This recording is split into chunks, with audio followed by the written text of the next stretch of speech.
Hello everyone, welcome to connecting with accounts. Video start करने से पहले आज हम एक कोट पढ़ लेते हैं। What we learn becomes part of who we are. जो कुछ भी हम लाइफ में सीखते हैं वो हमारा पार्ट बन जाता है, वो हमारी स्किल्स में, हमारी पर्सनालिटी में नज़र आता है।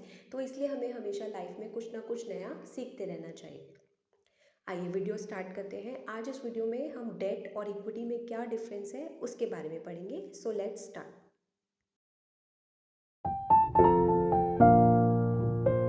डेट और इक्विटी दोनों ही हमारे फाइनेंस रेज करने के मीडियम है। दोनों से ही हम पैसा उठा सकते हैं। और डेट को हम हिंदी में बेसिकली कर्जा और ऋण कहते हैं। इक्विटी को हम हिस्सेदारी कहते हैं। डेट का मतलब है जब कंपनी फंड्स बोरो कर रही है इंडिविजुअल से, पर्सन से, ऑर्गेनाइजेशन से कुछ स्पेसिफिक पीरियड ऑफ टाइम के लिए, जितने भी टाइम के लिए बिजनेस को पैसा चाहिए।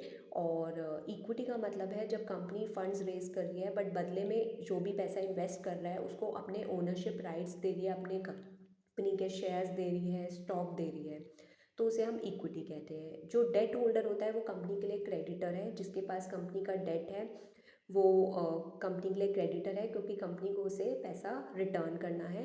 और जो इक्विटी होल्डर होता है जिसके पास कंपनी के शेयर्स हैं वो ओनर है कंपनी का, क्योंकि उसके पास कंपनी के ओनरशिप राइट्स हैं।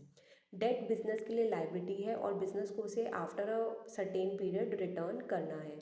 इक्विटी बिजनेस के लिए कैपिटल है, क्योंकि इन्वेस्टर्स ने उसमें पैसा लगाया है और उसे बदले में कंपनी के शेयर्स मिले हैं, स्टॉक मिले हैं।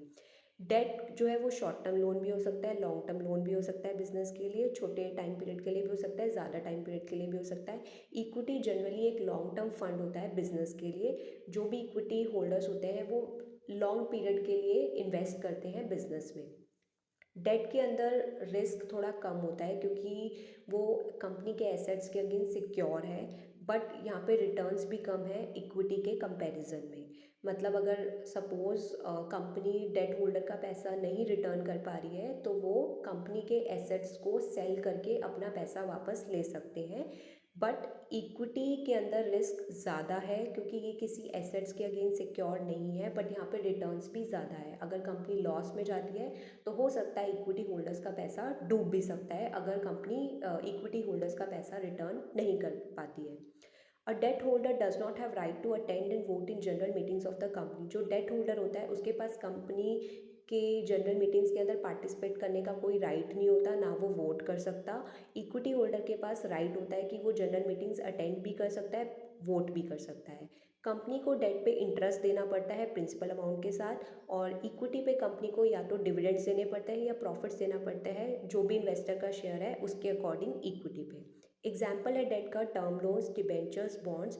इक्विटी के एग्जाम्पल्स हैं हमारे इक्विटी शेयर्स, प्रेफरेंस शेयर्स। सो ये था हमारा डेट और इक्विटी में difference. Thank you for watching. अगर आपको ये वीडियो पसंद आया तो प्लीज़ लाइक करें, शेयर करें और चैनल को ज़रूर सब्सक्राइब करें कनेक्टिंग विद अकाउंट्स।